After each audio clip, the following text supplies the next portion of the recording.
Так, жақсы балалар, келесі есепті қарастырып көрейік. Так, мензуркаға сынап, су және керосин құйылды дейді. Сұйықтың жалпы биіктігі 64 сантиметр, мензурканың табанына түсіретін қысым қандай дейді. Және сұйықтардың массалары мен биіктері бірдей болатын жағдайды қарастырамыз. Массалары мен биіктері бірдей болатын жағдайды қарастырамыз біз. Так, есептің шарты бойынша массалары бірдей. Сынаптың да, судың да және керосиндікі, иә? Биіктіктері де бірдей деп қарастыр дейді. Биіктіктері де бірдей деп қарастырамыз. Биіктіктері де бірдей. Жалпы ыдыстың түбіне, мензурканың түбіне түсіретін қысым қандай дейді. Жалпы П дей салайық, иә? Жалпы П-ны табу үшін барлығы, иә?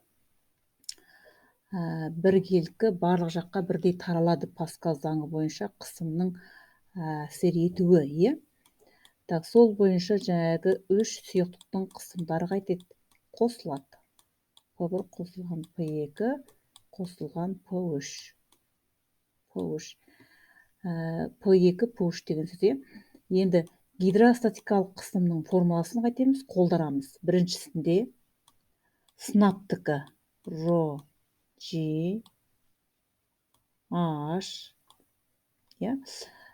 Қосылған ро2 судікі GH. Қосылған керосиндікі ро GH, иә? Так, енді біз қарастырамыз нені? Бірдей шамаларды жақшаның алдына шығарып жүруге болады. Бізде еркін түсуі бірдей және биіктігі есептің шарты бойынша.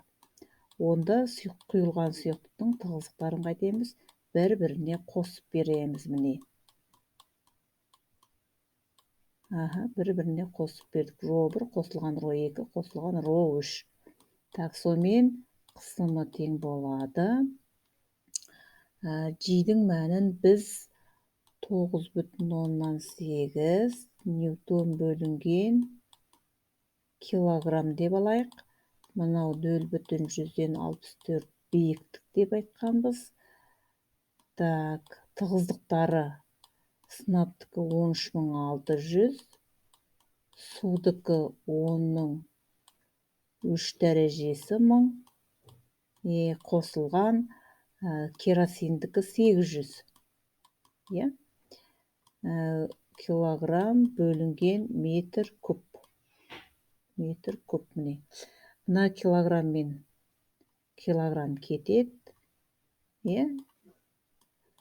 Мына 1 метр мен 1 метр кетеді. Сонда ньютон бөлінген метр квадрат қысымның өлшем бірлігі шығып тұр, міне. Так, сонымен барлығын көбейтіп есептегенде бізде болады жауабы 98,588 паскал болады екен. Паскал. Немесе бұлай жоқтап алсақ 98,6 килопаскал.